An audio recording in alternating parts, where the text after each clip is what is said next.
بسم الله الرحمن الرحيم. الحمد لله والصلاة والسلام على رسول الله. اللهم وفقنا لما تحبه وترضاه. وبعد فالسلام الله عليكم ورحمته وبركاته. ugu horeyn ciddii soo qabanqaabisay iyo dadweynahan xaadirayba waa u mahad celinayaa.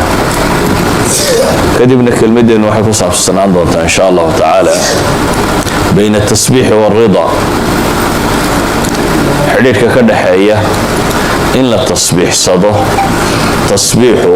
subxaana allah waa ilaahayo waxaan u cuntamin ama u qalmin laga dheereeyo, waa tanziih.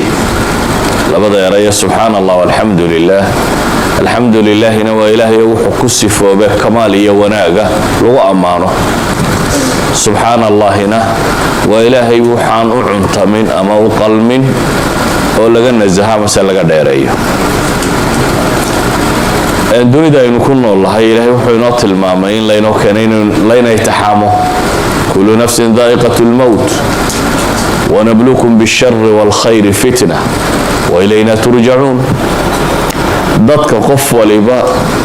geerida waa dhadhaminayaabaa ilahay yidhi subxaana wa tacaala. inta geerida ka horaysana nabluukum bishari waalkhayr, sharka iyo khayrka labadaba waynu ku imtixaamaynaabaa ilahay leeyahy subxaana wa tacaala. haddaad nimco heshana waa imtixaan, hadday dhibi ku soo gaadhana waa imtixaan. labaduba waa imtixaan. mid waa imtixaan waxaa la eegayaa inaad kibirtoo qooqdid ama inaad tawaaducdid oo ilaahay u mahadnaqdid oo shukri la timaadid. waa markaad wax hesho, nabad iyo caafimaad ka dharagtid, xoole heshid. cagsigeeduna waa imtixaan waxaa la eegayaa inaad sabirtid, adkaysatid. ilaahay subxaana wa tacaala qada'uhu wa qadaruh inaad raalli ka noqon kartid. qur-aankana ilaahay subxaana wa tacaala wuxuu inooga warramayaa ambiyo tiro badan oo labadaba lagu itixaamay, iyo dad saalixiina. dad xoolo iyo madaxnimo lagu itixaamay sida nebi sulaymaan, nebi daawuud, dulqarnayn, taaluut. waa madax muslima oo soo martay caalamulislaami ama dunidii muslimkaee soo jirtay, dunidana ka taliyey meelo badan oo ka mid ah oo la itixaamay. nimcana lagu itixaamay. kuwo kale oo dhib lagu itixaamayna ilaahay uu ka warramaya qur-aanka. qaar la dilay, fariiqan taqtuluun. qaar la xabsiyey, nebi yuusuf. qaar xanuun lagu itixaamay, nebi ayuub. basharka waxa dhib soo martoo dhan iyo waxa barwaaqo maraba ilaahay ambiyo tusaale uga dhigay. haddaba dhibaatooyinka wakhtigay jiraan dadku in badan wuu warwaraa, cidhiidhina wuu dareemaa. maanta dunida aynu ku noolnahay dacal walba muslim baa la dilayaa. waxa raadiyo iyo tv ka warramaya waa muslim qaxaya iyo muslim la dilayo. cidda dareen islaamiya ku jirta markaa ama ka damqanaya dadka muslimiinta ee dhibta gaadhaysa waa warwaraya. waxaynu ka warramaynaa markaasi warwarka dawadiisa. nabiyullaahi muxamed calayhi salaatu wasalaam wuxuu ka soo baxay magaalada u dhashay ee maka ah. dabeetana dadkiisii baa ka hor yimi, dagaal kala hor yimi, dhibaatayn kale kala hor yimi, aflagaadayn iyo ceebayn kala hor yimi. isagoo rasuul ilaahay soo diraya oo leh ilaahay keligii caabuda ayay kala hor yimaadeen inay idhahdaan beenaalaad tahay, saaxir baad tahay, kadaab baad tahay. waxaa qur-aanku uu ka warramayo oo dhan. qofka bini aadamka ee dad sama u sheegaya wanaag u wada ee haddana dadkii wanaagga uu sheegaya ay ku leeyihiin beenaalaad tahay ama kadaab baad tahay ama saaxir baad tahay ama waad waalantay. yaa ayuha aladii waxay tilmaamayeen warkan kitaabka lagu soo dejiyey innaka la majnuunun bay leeyihin. waabaad waalan tahay, waxbaa kuu dhiman. cidhiidhi buu nebigu ka dareemay markaasi calayhi salaatu wasalaam. saxaabadiisa hortiisa lagu toorjargaraynayo, lagu leynayo, aan waxba u tari karaynin. waxaa hortiisa ku dhimanayay magaaladu joogay qoysas dhan oo la toorjargareeyo sida reer aalu yaasir oo kale. wiil baa ka badbaaday camaar ibnu yaasir baa ka badbaaday odaygii islaantii wixiiba torjarkaa lagu laayay qaar kale waa la cadaabayay sidii muadinkii nebiga calayhi salaatu wasalaam bilaal alxabashi oo kale dhagxanta la saaro allah allahu lahaa waxaasoo dhib oo soo maraysay haddana waxaa ka sii dhib badan marka dadka qofka kuugu xiga uu noqdo ka kuugu adag nebi maxamed adeerkii ruma markuu quraysh ka qusto dadka kale is yidhi la hadal carabtaas xajka timaada ama maka timaada ama meelaha timaada la hadal adeerkii baa daba socdoo le kan ana adeeru waa beenaale waxba ka dhegaysanina waa nin waalan waa abulahab waa adeerkii iyo aabihii walaalayiin oo le waa wiilkayagii waana idinka og waxaad odhan lahayd haddii ninuu kuu yimaado adeerkiina daba socdo oo adeerkii ku leeyahay wuxuu sheegaya waxba kama jiraan ilaahay baa subxaanahu wa tacaala markaa wuxuu u soo dejiyey qur'aan ka warramaya laabtiisu siday u caafimaadi lahayd diiqan iyo cidhiidhiga tan iyo dhibtan qofka muslimka haysta si uga bixi kari lahaa waa dawaaun yustashfa waa dawo lagu caafimaado ama tiryaaq sunta lagaga bogsado ilaahay wuxuu leeyahay fi suurati alxijr walaqad naclamu annaka yadiiqu sadruka bima yaquuluun walaqad naclam waa ognahay baa ilaahay leeyahay annaka yadiiqu sadruk laabtu inay ku cidhiirtoomayso waxay ku hadlayaan daraaddeed adoo ilaahay rasuulkiisiiya basharkaba ilaahay kaa doortay afdal ah wixii bini aadamba aadam dhalay ugu fadli badan in haddana lagu caayo oo lagu tilmaamo waad waalan tahay ama waxba kuu dhiman ama waa saaxir ama waa kadaab ilaahay wuxuu leeyahy waa ognahay in laabtu ku cidhiidhiyoomayso oo waxay ku hadlayaan laabtaada cidhiidhi aad ka dareemi doonto ee maxaa dawo kuu ah fasabbix bixamdi rabbik wakun min asaajidiin baa ilahay yidhi ilaahay u tasbiixso adigoo ku dheehaya amase ku maraya mahadnaqiisa iyo xamdigiisa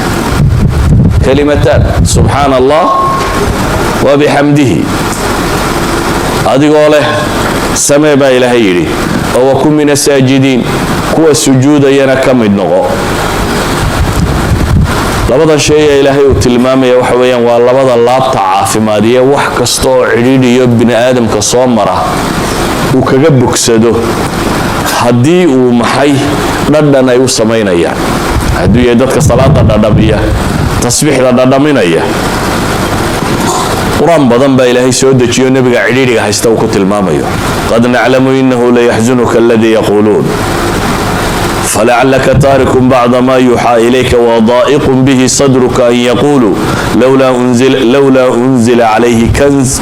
أو جاء معه ملك فلعلك باخع نفسك على آثارهم إن لم يؤمنوا بهذا الحديث أسفا لعلك باخع نفسك ألا يكونوا مؤمنين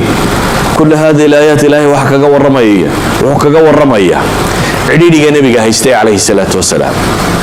عديدك نبيك هيستي iyo ceebtan siduu necbaa iyo muslimkan la dhibayo iyo waxa lagu hadlayo iyo waxa dood laga dhiganayo muu lacag haysto iyo maa malaa'iga soo raacda iyo dadka rumayn waayay ilaahay wuxuu uga dhigay markaas amar lagu siiyey tasbiixso adigoo ku dheehaya xamdiga alle oo sujuud kaas baa tiryaaq u ah ama caafimaad u ah laabtaada iyo waxay ku hadlayaan oo dhabkaasaad kaga bogsanaysaa walidalik baa nebigu calayhi salaatu wasalaam marka arrini qabsato idaa xasabahu amrun badara ila salaa marka dhibi ku dhacdo waxa uu degdegi jiray nebigu calayhi salaatu wasalaam xagga salaada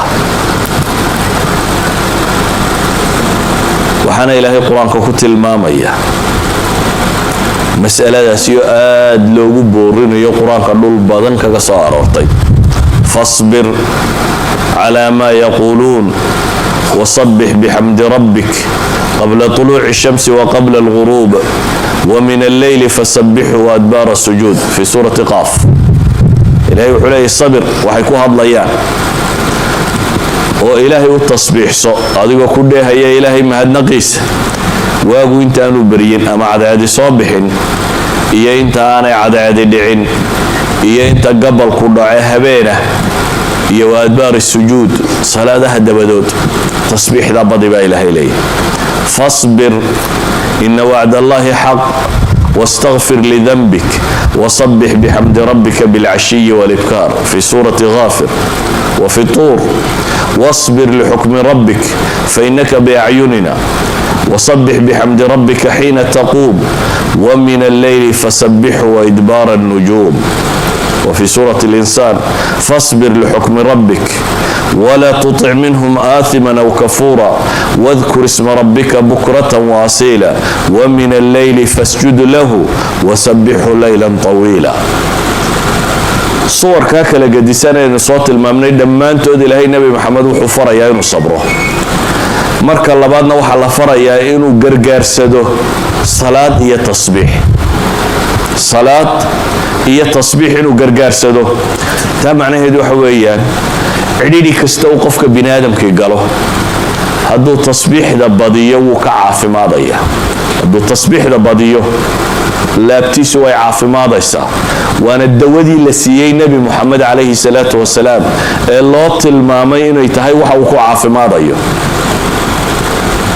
bale waa dawada kurbo oo dhan lagaga baxo balaayadu markay kugu habsato ilaahay quraanka wuxuu tilmaamay wadannuni id dhahaba mughadiba فظن أن لن نقدر عليه فنادى في الظلمات أن لا إله إلا أنت سبحانك إني كنت من الظالمين نبي الله يونس با إلهي قرآنك كقور رمية ومركو تلكي كعراضي وحبك مغلي وايان انتو عراضي كتغي يساقو مودا يينا الله غبصرين إلهي وحوليه سبحانه وتعالى وانو قبرنا دبتنا وكي دون طفولي سين وضا نقانو دونتي دبتنا laga tuuray ama ka dhacay dabeetana badu liqday badda gudaheedii haddana nimiri sii liqay qof badi liqday awal bay baday ahayd ilaan geed la cuskadaana meelaad waxaad ku badbaadaa jirin iyadoo badu ku liqday haddana hadduu nimiri afka ku geliyo calool nimiri buu galay markaasuu dhawaaqay baa ilaahay leeyahay subxaanahu wa tacaala an laa ilaaha ilaa anta subxaanaka innii kuntu min alظaalimiin fanaadaa fi ظulumaati antani waa mufasiradii waxa uu ku dhawaaqay waa maxay laa ilaaha ilaa anta subxaanaka innii kuntu min alظaalimiin ilaahay oo adunba xaq lagugu caabudaa subxaanak xumaka hufnaantaade nasahnidaada iyo weynidaade innii kuntu min alظaalimiin waxaanan ku jiraa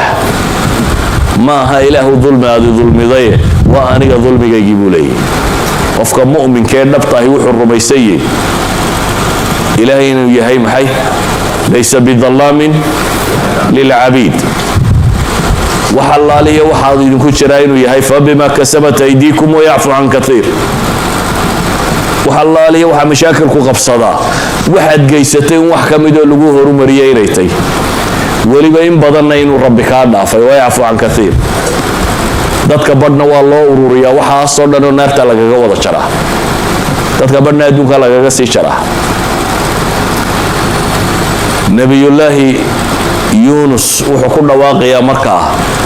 meeshaan ku jirayo dhibta ay haysataa waa waxaan anigu geystay ilaahu dulmiaad adigu dulmiday maaha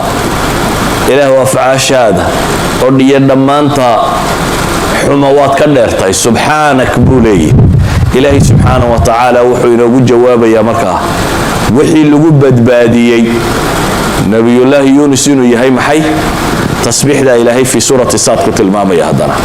falowlaa annahu kana min almusabbixiin lalabitha fii batnihi ilaa yowmi yubcahuun baa ilahay yidhi falowlaa annahu kana min almusabbixiin haddii lala yahay baa ilaahay leeyay markuu dunida joogay ama nabadda qabay ama caafimaadka qabay haddaanu ka mid ahay kuwa tasbiixsada kuwa rabbi u tukadee tasbiixsada haddaanu ka mid ahayn lalabitha fii batnihi ilaa yowmi yubcahuun halkaasaan ku ciqaabi lahaa baa ilaahay leeyay inta laga soo saarayo idan sababu najaati waxa uu ku badbaaday ee ilaahay subxaanahu wa tacaala ku badbaadiyey waa maxay waa inuu ahaa min almusabbixiin idan kurbadaa lagu faydaa ayan kaanat kurbo ku haysato oo dhibaato ha noqoto oo jasadiya jidh ahaan kuu haysata ama ha noqoto mid laab ahaan ku haysato nafsiya psychologically problem ku haysta oo aad xamili kari lahayd oo qaadi kari lahday waxa lagaga badbaadaa inaad tasbiixdaada badisid bal quraanku wuxuu inoo tilmaamay inuu xiriir ka dhaxeeyo inshiraaxu sadriga qofku inuu farxo laabtiisu ballaadhato inuu rida dareemo iyo tasbiixda in xiriir ka dhaxeeyo إلهي سبحانه وتعالى نبي الله محمد وحوت المامين لابتي صلى شرحي ألم نشرح لك صدرك نبي موسى وكدو عيساني رب اشرح لي صدري ويسر لي أمري واحلل عقدة من لساني إله الله بتايدي واسعي يشرح عديدي هيدريسين إلهي النبي محمد وحوت المام يا مركز سيد الله توشرح وميسو سيديتي ومن ورائه نينغا في سورة طه إلهي وحليه فاصبر على ما يقولون وصبح بحمد ربك قبل طلوع الشمس وقبل غروبها ومن آناء الليل فصبح وأطراف النهار لعلك ترضى إلهي وحي إلهي إلهي صبر وتصبح سوء تكو عبادي سوء واقو انت أنو بريد يا قبلكو انت أنو دعين انت كدحله iyo habeenka gobol kamid ah iyo daclada maalintii waqtiyada salaadaha iyo cibaadaadka la sameeyo dhan ayadu waa soo hosgelaya intaaba tasbiixsan la yiri maxaad helaysaa marka la'allaka tarda ba ilaahay yiri kay tarda si aad raalli ahaanshiyo u heshid idan bayna rida wa tasbiix bay ayadan isku xidhaysaa iyana qofku hadduu rabo ciriiriga nafeed inuu ka baxo warwarku inuu ka dego inuu ka mid yahay tasbiixdu waxa ay ku degto waana wax la faray qofka muslimka fi hayatihi kullaha ama fi yawmihi wa layli intaan cadceedi soo bixin intaan cadceedu dhicin habeenka gobol kamida maalinta qaybteeda hore maalinta qaybteeda dambe intaba aayadu waa tilmaamaysaa culimada badba waxay yiraahdaan tasbiixaha waxa ugu weyniba waa salaada waayo 7 meelood oo salaada kamida la tasbiixsadaa salaada kamida sida ogeed baa ilaahay wuxuu quraan ku tilmaamaya fi buyutin adina Allahu an turfa wa yudhkara fiha ismuhu yusabbihu lahu fiha bil ghudwi wal asal waxay ku fasiray yusabbihu lahu fiha bil ghudwi wal asal ilaahay loogu tukanayo loogu tasbiixsanayo galin horiyo galin dambaba waayo waa shaqada ugu badan ee uu qabto qofka maxay salaada tukanaya waa shaqada ugu badan ee laga rabo dadka masaajida camiraya inay sameeyaan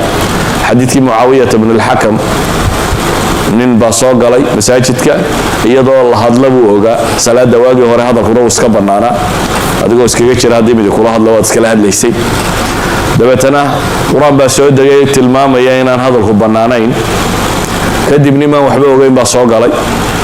salaadii lagu jira mid hindhisay dabeetana alxamdulillah ayuu yiri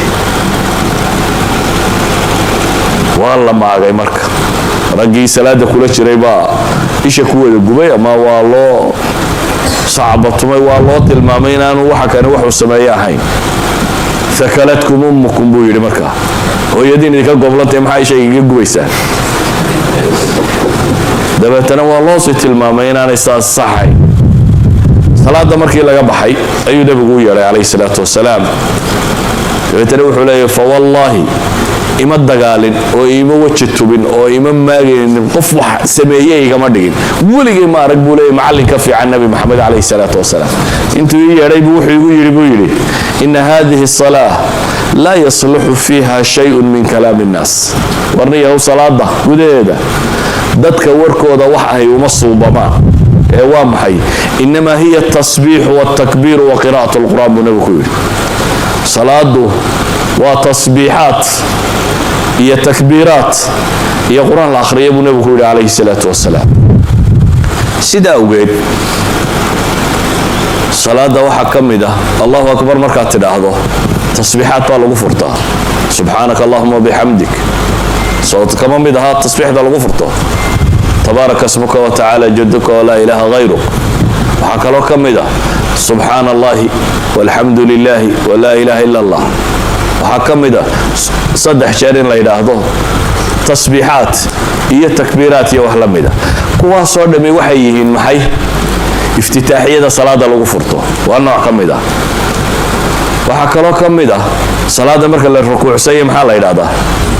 subxaana rabbiya alcadiimi wabixamdi ama subxaanaka allahuma wabixamdik iyo wax la mid ah marka la sujuudsayo maxaa la yidhaahdaa subxaana rabbiya alaclaa wabixamdi iyo wax la mid ah tasbiixaad la mid ah qur-aanka markaad akhriyayso ee salaada tukanayso haddaad aayaatu tasbiix aayad ka mida soo marto waa la tasbiixsadaa imaamkaagu hadduu qaldamo ama shay qalati uu ka dhaco salaada maxaa la sameeyaa subxaana allah baa la yidhaahdaa haddaanad faatixada aqoon aad imika islaamtay ama aanad hore u aqoonin maxaa la sameeyaa halkii faatixada tasbiixaad baa lagu bedelaa subxaana allah alxamdu lilah walaa ilaha illa allah wallahu akbar ayaa lagu tukadaa halkii faatixada ayaa lagu bedelaa waa 7 meelood bay yidhaahdaan culammadu iyo salaada ka mid ah oo 7 waa la tasbiixsado waxaan leenahay ma marka dhibtoo quraba tasbiixaadku maya cagsigana waa loo adeegsadaa bini aadamku hadduu nimco helo wuu kibraa nimcada bini aadamku kibir buu ka qaadaa ama tacajub iyo isla weyni dunida maanta aynu ku nool lahay maalmihii la guulaystay aad baa loo faanaa wadan waliba maalintuu madaxnimada qaatay ama xornimo qaatay ama kan qaatay maxaa la sameeyaa isticraad alquwa dowladda iyo dadku waxay xoog lahaayeen bareyd baa la maraa askar baa la mariyaa ciidamo dowladda xooggeeday muujisaa bini aadamku inta badan afraaxda wuxuu ka dhigaa meel uu xooggiisa muujiyo ilaahay subxaana wa tacaala wuxuu barayaa nabiyullaahi muxamed calayhi salaatu wasalaam iyo wa min waraa'ihi almuslimuun markaad guulaysataan ama nimco heshaan ama badhaaraysataan kibir ma jiro ee tawaadacu lilaah ilaahay baa idiin hiiliyaye ilaahay isu dhuldhiga saa daraaddeed baa ilaahay wuxuu u tilmaamayaa shaqada ugu fiican ee la qabtaa inay tahay maxay tasbiix إذا جاء نصر الله والفتح ورأيت الناس يدخلون في دين الله أفواجا markii hore waxa la tilmaamay markuu maka joogay jabay ee laga xoog batay ee la aqbali waayay ee cidhiidhigu haystay wuxuu sameyn la tasbiixsan la yiri markuu maka ku soo galay isagoo 8,000 askari wata wareer markay sidibeen oo meesha oo dhan ka taliyay dawladda islaamiga calankeedu ballaadhay ee reerihii iyo qabaa'ilkii ka soo horjeeday wufuud ay bilaabeen reerin loogu yimaado reer walba isagoo odagiisu horkacayo ayaa ilaahay nabiga la hadlaya calayhi salaatu wasalaam iyo saxaabadii waxa la leeyahay idaa jaa nasrullah walfath haddii ilaahay guushiisu idiin timaadiyo furashadiisu oo ra'ayta annaasa yadkhuluuna fii diin illaahi afwaaja oo aad aragto dadkoo diinta u soo gelaya koox koox awal midhmidh baa la la'aa marka qofkii islaama la tumayay imikana waa koox koox iyo bulsho bulsho hadday aragto dadkoo diinta saa u soo gelaya baa ilaahay yidhi maxay qabo ma faanfaan baa la yidhi kibir markaa oo sheego raganimadiin iyo xooggiinna inaa ku meel marteen maya ilaahay wuxuu leeyahay markaana waxaa samaynaysaan fasabbix bixamdi rabbik wastakfirhu ilaahay subxaanahu wa tacaala u tasbiixso adigoo ku dheehaya mahadnaqiisa weliba dunuubtiinni inay ilaahay idiin qabanin iyo gaabiska diinta ka gaabiseenna istikfaar kala kaalaya baa ilaahay leeyahay